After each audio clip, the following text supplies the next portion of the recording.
It's Rusty Diamond, motherfucker.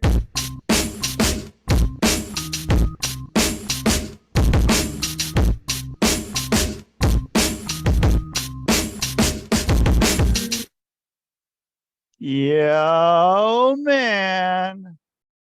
Boom, Miss Rusty. It is Friday, June 2nd, I believe. Maybe June 3rd. Yeah, probably June 3rd. June 2nd. June 2nd today. So, everyone, thank you for being here on the Quantum Global Broadcasting Network, QGBN, sponsored by Stoner Eats Productions, Fred Ben Savage as fuck, Hypnosis is Great, Hardcore Entertainment, and Sock'emUp.org. And you can check out other shows on this network, such as When the Gloves Come Off, the Thinking Man's Pro Wrestling Podcast, This Is It with Lizzie, and Saved by the Ben. And everyone, thank you so much for being here. I appreciate it. It's a great day today, and we have a special guest because I'm bringing special guests every day. I still am not sure about doing a show by myself. I like having a guest. So I'm going to bring on that special guest right here, right now, because it's Friday. And so I'm going to bring her on. And we have Brittany Storti. How you doing? Good. How are you? I'm doing great. Uh, whatever it means that when it's Friday or whatever. I'm a Monday guy. I like Mondays and Sundays. But Friday is all right too. Friday means that I don't know what that means, but yeah. So let's see. So I see your background here is that a real place? Is that a place that you uh frequent? Is that or is that a uh background of sorts, or what do we have here? I mean, I might frequent it in my head, but it's just a stock Okay. photo. Because my business is the bridge coaching services, so I want a stock photo of a Ah, bridge. I'm like, it markets okay. itself. Yeah. Uh do you are you near any bridges, or do you Somewhat. I mean, I live in Rhode Island, so the biggest one here oh, is that's right. the Newport and Jamestown bridges. Um, Okay. yeah. That's where I'm headed in a few hours. Really? Oh, that's right, Yeah. because you're in Connecticut, right? Yep. Nice. Yep. Yeah. And so uh yeah, and I mean there's so if you got bridges, I don't know. And then yeah, there's a lot of bridges, and a lot of bridges mean different things. So what kind of does the bridge represent for you then for your business? Well, I got this idea because, I was getting my certification for coaching, and the school I went to really encourages their students to start their own businesses. And naturally, with a business, you have to be like, okay, well, what am I selling, really? And I know for me, in my experience, when I got out of treatment, you're pretty vulnerable, you're raw, logically what you have to do, but getting all that done to maintain your recovery is another story. So I was like, okay, well, what if there was a service to bridge the gap between getting out of treatment and recovery? Like, so I really wanted to highlight on the aftercare after treatment. So what kind of aftercare do you I mean, because it kind of seems to be something different for everyone for aftercare, and there's not so much as a one simple answer. Everyone fits that mold. Um, what I guess so? What worked for you then? I guess is my first question to that one. In both my programs of recovery, they were 12-step based, but that doesn't work for everybody. And also, I've learned with my own recovery that it's pretty customized. Like, I don't feel the need to go to a meeting every single day. I might go to 1 to 2 a week depending on the week. Because I think we really need to highlight more, like, about our self-care and and what that means for us as individuals. And because, like you said, it's not a one size fits all. Right. And, you know, so for my program, I like to highlight like the elements of what people want for their lives, even if they can't see exactly like what they're doing, what they want to do as a career for the rest of their lives, or because I think we have this idea in our society that we need to know exactly what we want all the time, and we sometimes we don't. But I kind of take people a step back. I'm like, okay, well, what do you want to feel at various points of your life? What do you want to feel when you feel joy? Like, what does that look like for you? So really, just breaking it down and letting people know, like, it's okay to take it slow. Yeah. And so then uh are you suggesting 12-step programs for your clients, or what's your stance on that for the most part? If you have a specific, or not a specific, but a basic outline of what you do and things, points you want to hit, is that one of them that you hit along the way? I'd never bring it up. I only support it if they support it. And, Okay. it's kind of like the thing where I'll take their hand and guide them through if necessary, but I'm not a 12-step sponsor. I'm not a therapist.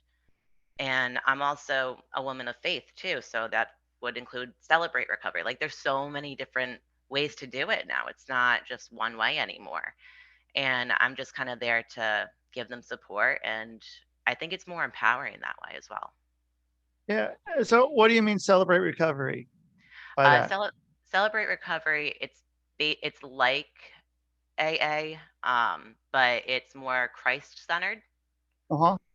whereas AA is more higher power centered. So So what do you see as the difference in those two, as opposed to higher power centered and opposed to Christ centered? Or do you see them sort of as one and the same and interchangeable? I think for everyone it's different, and it depends on what people find comfortable, really. Um, some people can't picture a higher power at that point, but the program also encourages you can make the group your higher power. It just means something greater than yourself. Whereas, with Celebrate Recovery, it's Christ centered, and some people feel the need to deepen their faith along with their recovery. So it's really just kind of find out what you need. That's all. Yeah. And yeah, it can be a little something different Yeah. for everyone. And Hmm. so then where, I mean, where did you kind of end up, I guess, when you were finding yourself, I guess, into, is this, I don't know if it's something you want to talk about or not. Sure. So like when you found yourself into recovery, or, dipping your toe into recovery, or was there a time you dipped in and you dipped out, and or once you were in, you were in? Um, for I'm in recovery for food addiction and substance use. And for food, it's a little hazy. It's not as clear. Like you can't stop eating. Um, Right. you know, so that took a little bit longer, and there was a lot of toe dipping and figuring out what worked for me. Whereas giving up alcohol and drugs, I just dove right in. Because for me, that took it off the table. It was no longer an option. Yeah. And I don't believe in trying things. I believe in doing my best in something and figuring it out. So then were you sort of were you at a point where you made the decision to go into treatment, or was there some external force, whether it be some person you are in some sort of relationship with, either, platonically or romantically, or something of the law, or was it something that you chose on your own when you ended up at a place where you needed a change? So this could be a long answer. That's Um, okay. It's a podcast. So, right. So when I was 19, I had come home from college and I would watch the Dr. Oz show while I ate lunch just to kind of keep my mind busy because I was suffering from anorexia at that point. And I wanted to see something that he said on the show. So I went to his website and in the corner, it asked people to share their experience in their eating disorder. And not thinking anything of it, here I am, 19 years old. I don't know what I'm doing. I started typing in, and 2 days later, I was called by a producer to be on the show. And so Oh, it's interesting because these experiences have kind of presented themselves to me. I was never like thrown into treatment or court ordered or anything like that. But I went on the show and I didn't even know that they were going to offer treatment until the end. So it was a surprise for all of us.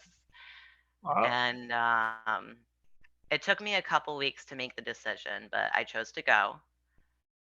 And that's, I didn't stay sober or clean or whatever in my addictions, but I think that planted the seeds and I knew where to go after that. And I was also Right, 19 and I thought I knew everything. So right, yeah, yeah, right, yeah. 19, you don't know too much. You're an adult, no. but you don't know a lot. Yeah. And then I found alcohol when I was 21 and I was never a real drinker before then. I think because I was more worried about the calories and stuff like that. But it's like that hit the green light to just go for alcohol. And So then with that alcohol, yeah. vodka or something. Then if it's Oh, it was anything. or so, Anything. but it wasn't beer though. No, not really. I'm also gluten intolerant too, so that kind of kept me away from the beer. But also I was drinking for an effect. I wasn't drinking to be social, so I went for the hard stuff right away. Right, And with that, I used drugs, but to allow myself to drink more and longer. right. So they kind of went hand in hand for me. The uppers of And sorts. yeah, and Okay, that lasted until I was 2 weeks shy of 24, and I just woke up one day, and during that time, I had become homeless for a period of time. I had lost my sister to suicide. A lot of things went down, and I just got to a point where I'm like, why am I defending something that does absolutely nothing for me? It only takes things away.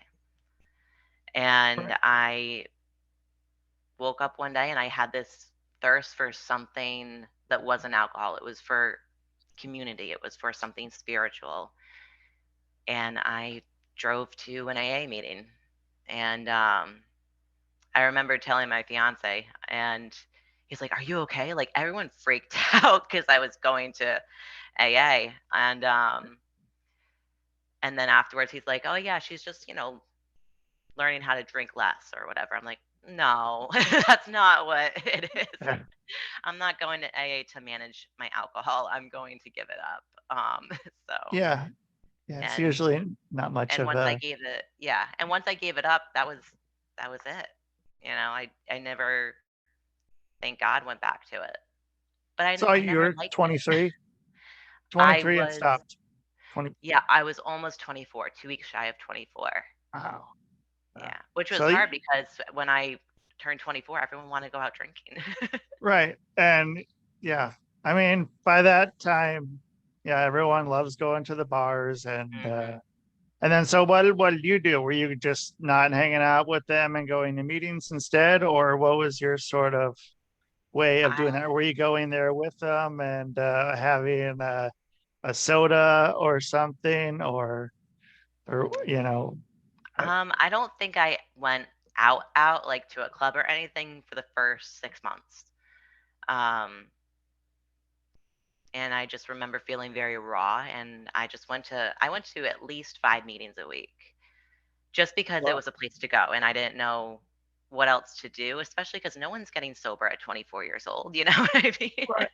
And it's spending $1 to throw into the collection plate at an AA Right. meeting is and free coffee and Yeah. something is a lot cheaper than going out to the bar anyway. Yeah. I can't even tell you how many times I drunkenly paid for someone else's bill. Oh, shoot. Drunk me is very generous, apparently. Sure. So yeah, That's not that a bad dollar was a deal. lot cheaper. Yeah. It's like, yeah, put it in there and then, Yeah. and it worked. And um, so are you, when you're going back to meetings, are you, I mean, you say you're still going at least once a week, you said, is that what you said? So are you doing like speaker meetings or anything? Or are you doing, Um, where you're, or are you I telling your story during meetings or I usually always share in the meetings I attend. Um, I don't even know why. It's not even something I feel like I have to check off. It comes to me and I feel the need to share. And I do enjoy speaker meetings, but I also enjoy step studies or literature meetings. I'm a big book nerd. Um, and if I can't get to a meeting or whatever, I still call my sponsor every day. oh, Mainly because okay, I love her. I love her to death. So yeah. And so uh and you said you're not sponsoring anybody, but you're a coach though. Is that what was I get that right? yeah, yeah. Right now I'm just coaching. Because for me, I wanted to give myself a break to really, define the lines between the two, between sponsoring and coaching people, because there is a difference. What is the difference? With sponsoring, you're basically guiding someone through the steps and you're telling them what you did or what helped you based on your experience. With coaching, it's more like empowering your clients to find the answers themselves because Okay. we're a lot smarter than we realize. And a lot of us actually know exactly what we want in life. We just need help getting there. So you're not telling your stories during the coaching to your clients? Not unless I'm asked a direct question about it. Because a Okay. lot of times, especially in early recovery, we're so we're easily imprinted on, and I don't want to say my experience and have someone think, oh, that's what I need to do, Sure. because what worked for me might not work for them, and I want to allow them to navigate life on life's terms with guidance instead of influence. So okay, let me give you a hypothetical here. So if you were at a party back before you got sober, and there's the party has a lot of people, there's multiple rooms of whatever going on, and you find yourself smack in the middle of the party, where are you? What are you doing? Ooh, I I didn't go to a lot of parties, um, mainly because I drank too much and I was a liability. Um, I didn't involve a lot of people around my drinking because I didn't want to drag them down with me. But I probably, within an hour, maybe, passed out completely. Because I would be drinking before I would get there. I was drinking all the time. And it was not a good scene. I wasn't a good drunk. I was a messy drunk, a very messy drunk. So were you at home then and just sort of isolating yourself Yep. from everything? I mainly drink alone.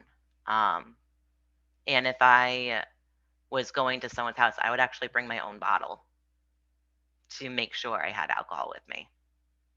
Right. And I didn't really have a lot of friends, and especially like during when I first started drinking, people were still away at college. So there wasn't really anyone around, and I just got into a lot of unhealthy relationships and situations. So did you drop out of college then at that time?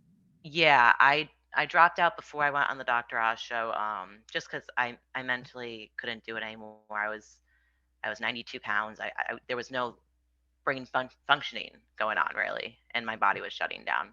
So that's why I dropped out. Yeah. And so okay, so you go on the Dr. Oz show. What's that like? Um, I was kind of numb because I was in denial that I still had everything under control. And I can remember even what NBC studios look like completely. My dressing room was across from Paul Rudd because he was going on the Tonight Show that day. and but I was on the show with three other women, one of which I'm still very good friends with today. They're one of my best Oh, friends. The other two have passed away as a result of this disease. oh, were Yeah. you staying in touch with them until then, or you Um, just hear it through the grapevine? I I didn't with one of them, um, just because I didn't know how to reach her. Because like, most treatment centers are pretty anonymous unless you exchange information. It's kind of hard to find people on the outside sometimes. Right. Um, but I did keep in touch with one of them as long as I could, before she passed away. Oh, and Yeah. how'd you find that out that she did? When her niece shared her obituary on Facebook, but I And kind of knew it was coming. yeah, and that's an interesting way to find out. I mean, there's been a lot of people that I've known, and that's how I found out that they've died, is on Facebook. All of a sudden, everyone seems to be posting, yeah, RIP so and so, or whatever. But then, sometimes when it's someone where it's you don't know any of their friends, or you're the only person of contact of them, and then you just don't really know. And I mean, I assume it's a little bit better way to find out than, finding out years later, but still, I mean, it's an interesting way to understand that. So, I mean, it's a lot to take in, to just going and doing something that, because there's so much serotonin and dopamine going through your body while you're scrolling through all this crap, whatever social media stuff, and all of a sudden you're hit with, oh, okay, that's going to, yeah, change my mood. And so what happens then after that? Once you realize, are you going on to that page and looking for details, trying to figure out what's going on, or are you close down and get off of there and do something different, or what's happening in that situation? So, death for me is a little different than most people. I grew up in a funeral home, so Oh, I'm I'm kind of desensitized to a certain extent. Um, so I don't really like to pry with the family, especially with my own loss of my sister. I try to respect people's privacy because everything comes out eventually. They're gone. What's the rush in finding out what happened? right, It'll come out. right. So you grew up in a funeral home.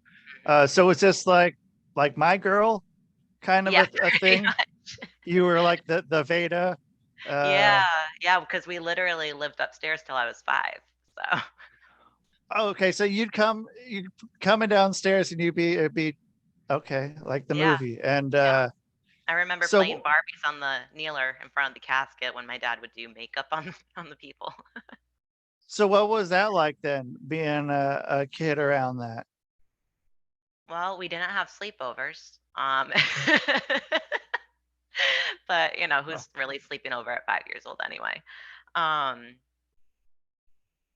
I don't know. I guess I just was desensitized. I'd seen hundreds, thousands of people. And I think for me, what I took away from it wasn't like, the fact that there's a dead person in the living room. I didn't take that. What I took away was I saw how people were remembered. So I often thought about my own mortality and how are people going to remember me? And I really think a lot of that would fueled my perfectionism and kind of pushed me a little bit more towards my eating disorder than I think a lot of things would have. Being remembered as some sort of what you in your head think is perfect Mhm. Yep.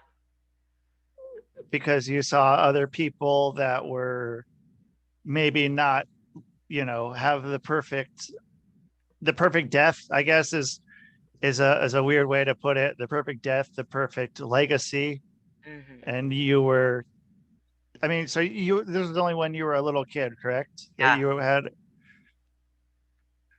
and so, I mean, what was there anyone there that you ever knew? Or I mean, was it a big enough town where you didn't know anybody that was coming through there? Um I really didn't know anyone because it's a small town. It's South Kingstown, so I think there's like 27,000 people, something like that. Um, but everyone kind of knew me in a way. And personally, I didn't lose anyone until my great grandmother when I was, I think, 9 or 10 years old. Um, but I didn't really even think about the fact like, there's a dead person downstairs or anything like that. I more just saw people grieving. So I saw a lot of darkness, a lot of grief early. And some people don't even go to funerals until they're like in their teenage years. Right. Hmm. Yeah, and I mean, it's a lot to take in when you're a kid and seeing a lot of that. I think when I was between like 8 and 9, I had three grandparents and then one great grandparent die. And so I mean, I don't know. I saw a lot of funerals when I was a kid, and so it's something that's I don't know if it, yeah, sort of like desensitized me into that as well. But yeah, and then you hear people that yeah, never been in the funeral until their teens or 20s, and um, it's odd. And so, what, where did you? I mean, was your dad still working in the funeral business after you moved, or did he Yeah, he's the get? owner. He's the owner, but you moved out of the house. Yes. Hmm.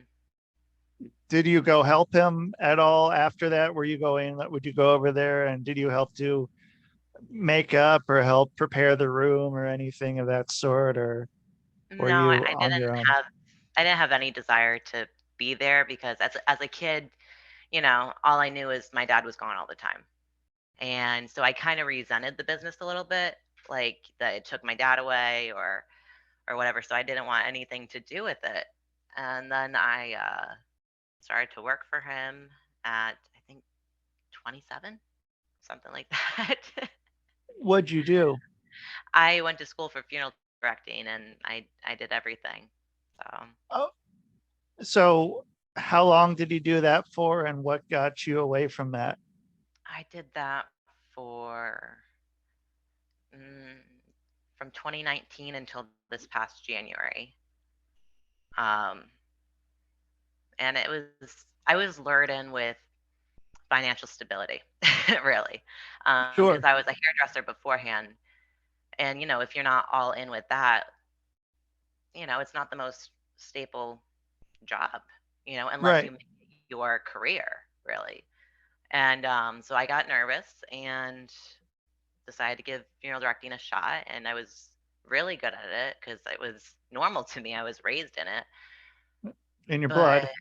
yeah, and my brother was also licensed, so he worked there too. Oh, And but I didn't like the fact that I saw these grieving families, and then after services are over, they're left with that. They're left in that grief, and I can't reach out to them at all. So I didn't like feeling like I couldn't help them, and that's really why I wanted to pursue coaching is to help people through the transitional and transformational times in their lives. why couldn't you reach out to them? Is there some sort of is it taboo to do that afterwards, or sort of an unwritten rule of funeral directing to not reach out afterwards? It's more like your role is done. And for them to continue in their grief journey, they need to seek professional help, as far as like therapy and things like of that nature. So I guess I wasn't qualified really to reach out to them. Did you have reference or not references, referrals of people who did that for some of the people um, that were seemed like they're having a harder time with what was going on? Were you, like, hey, go speak with uh, John or Susie? They're both great. They both help with this kind of thing, and I can't do it, but this would be helpful. Or is that kind of an insulting thing to say? Or I don't know. Um, we did receive a few emails like requesting aftercare, and I kind of was the only one that knew where to send them because I've been in therapy myself since I was 16 years old. And so I gave them the referrals, but we're not required to do that really. Some funeral homes do offer that, but it wasn't, the aftercare wasn't really, I want to say priority, but not to say like there's no care, like we didn't care about it or anything. It just wasn't in the forefront of our minds. Like we had a job to do, we had a job to carry out, and that was our role. And then, so then also, then you're working on I mean, the schedule's got to be crazy because you're basically on call 24/7.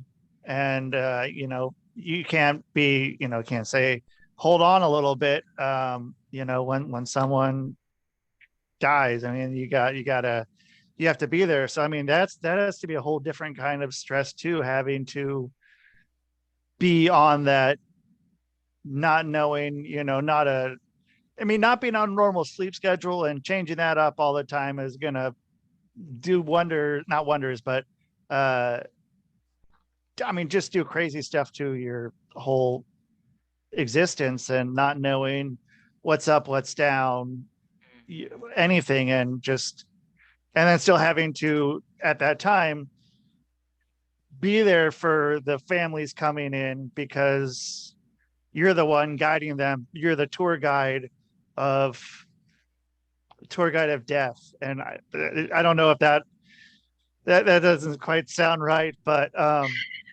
in a way, that's what you end up being. I went and applied uh, to do that at a funeral home, um, and yeah, it was.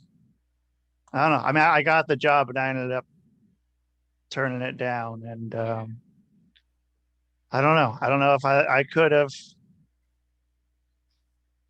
because I mean, yeah. So if it's like a funeral home, you're doing a lot more than if it's a big place and you're just sort of the person at the first, the forefront. Like,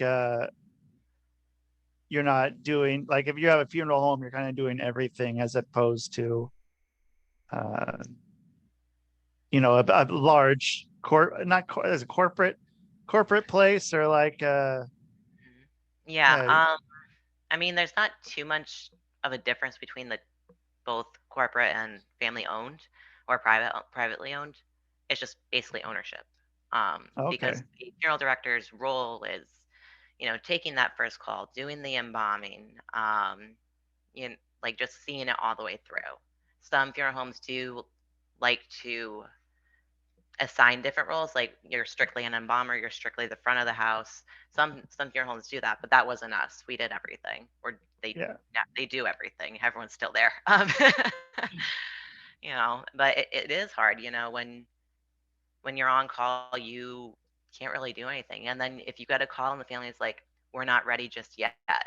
So then you're like, okay, they're going to call me in a couple hours. It's, 2 o'clock in the morning. That means they'll probably call me at 4 a.m., which means I'm not going to sleep. And, I'm not going to say there's anything wrong with that because it's such a sensitive part of someone's life, Right.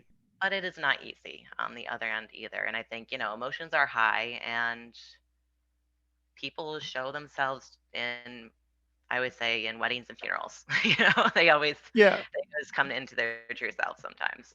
So you have the people, whatever the equivalent of the, I mean, what would you call it? Like there's the term bridezilla.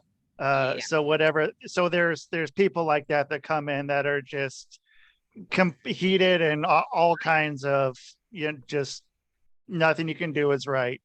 And I mean, having to be able to then as well keep your composure for that, because you can't lay back into someone who's and just start throwing it back at them. You have to be there, and it's that's got to be that's got to be tough. I mean, to just be able to do that. That's a strong person who can be able to handle that, Yeah, I that think coming at you.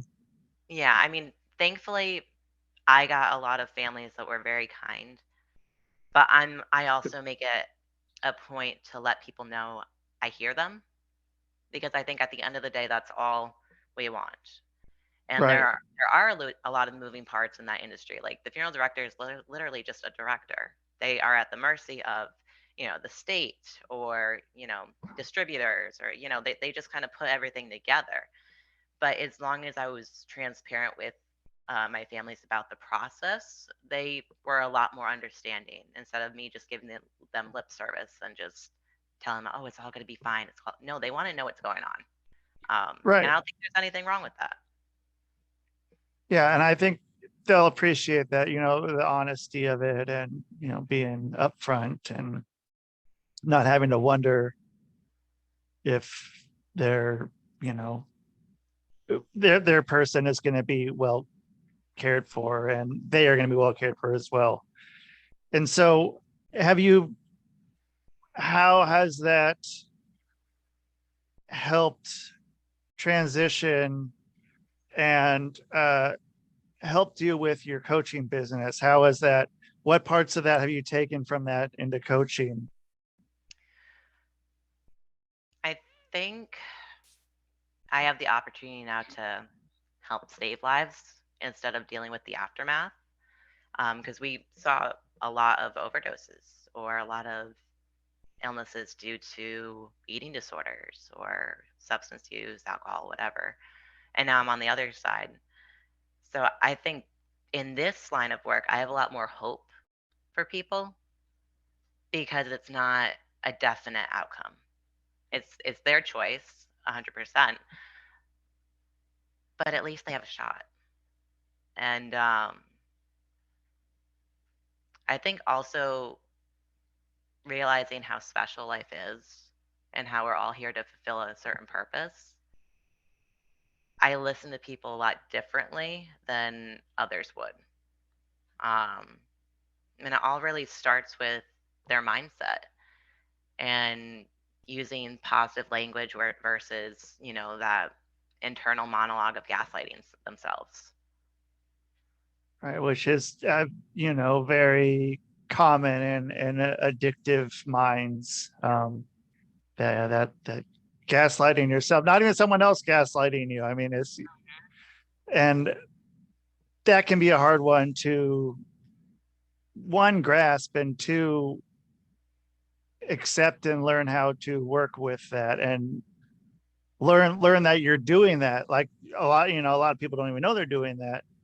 And yeah, just being able to recognize that and learn how to work best with that, because it'll probably still happen time to time, but just being able to have the tools, which I assume you're giving them, to be able to work with that and make everything an easier transition into getting into where they're on the road to recovery, in a sense, and having that next shot. And I mean, just being away from a lot of that stuff. I mean, like, yeah, I mean, it's a much different life. Like being away from alcohol is, I mean, some people sure it's great, but I mean, I'm almost at almost at 9 years, and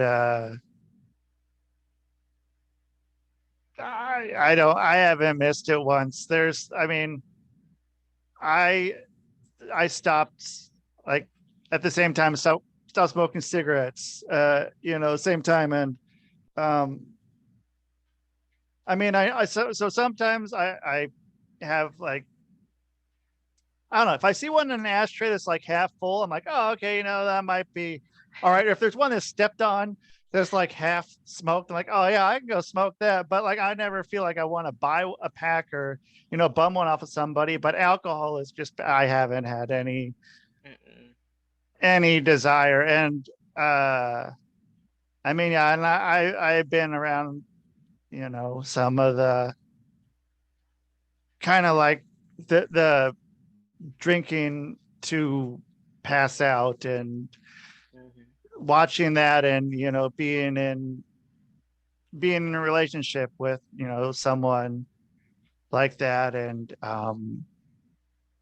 then being in comedy and being around comedians getting wasted every night and going back and doing it again. I mean, it gets old and kind of depressing, and just like being able to be away from it, and having there's other ways to live other than you don't have to go out and drink, and so it's nice having options of different ways to help yourself get better, and then you watch a lot of the relationships around you improve, and Mhm. a lot of other people start, without even saying anything, watching other people sort of kind of see like, oh, okay, well, I never would have thought that the old Rusty's not drinking.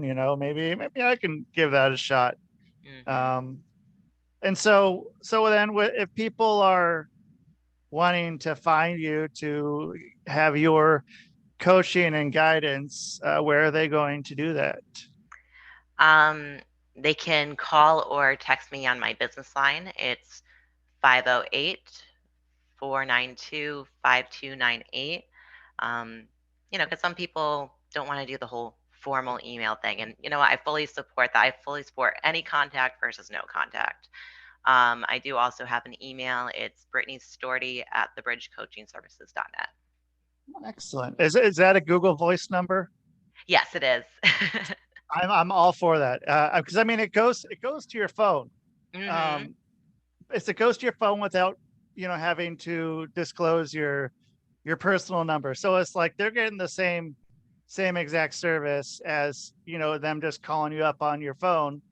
Um, yeah, I'm all for it. I use it for my business, and it's perfect. So yeah, maybe Google Voice might be a sponsor here sometime down the road. But yeah, so yeah, Brittany, I enjoyed getting to talk with you, and getting to learn, and not knowing where we were going to go and where we got to. I'm happy we got to where we got to, and I hope that a lot of people hearing this will be able to reach out to you, and get to when they want to get to that place where they can have a little guidance. And there's nothing wrong with having someone else on your side, kind of showing you, giving you tools Mhm. of what can make your life better. And yeah, so um yeah, everyone, yeah, contact Brittany. And yeah, Brittany, thank you so much, and have a great rest of your day. Maybe I'll see you here. I'll drive by you or something in a few hours. But yeah. All right. Well, hey, take care, and Right. we'll talk soon. Okay. Thank you. Thank you for having Yep. me. You're welcome. All right. That's Brittany Storti. So you guys, thank you for listening here on the Quantum Global Broadcasting Network, QGBN, sponsored by Stoner Reads Productions, Fred Ben Savage as fuck. Hypnosis is great. Hardcore Entertainment, and Sock'emUp.org. And check out the other shows on this network. When the Gloves Come Off, the Thinking Man's Pro Wrestling Podcast, This Is It with Lizzie, and Saved by the Ben. And thank you so much for being here, everyone. I really appreciate it. Share this with a friend, share it around your social media. Tag me in it. You can tag me, find Rusty Diamond, CH, or tag the show. I don't know, but I'll repost, I don't know, not retweet. I'll something you're posting. So thank you everyone for listening. And that is the show. Man, boom, boom.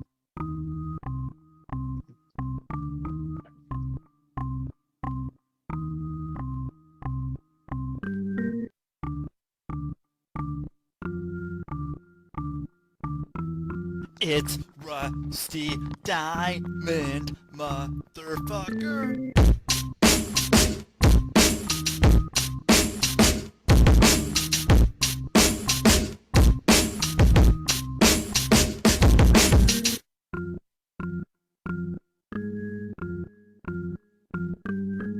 It's Rusty Diamond, motherfucker. Ernest, Ernest, Ernest. Yes, Pee-wee. You brought the snacks, right?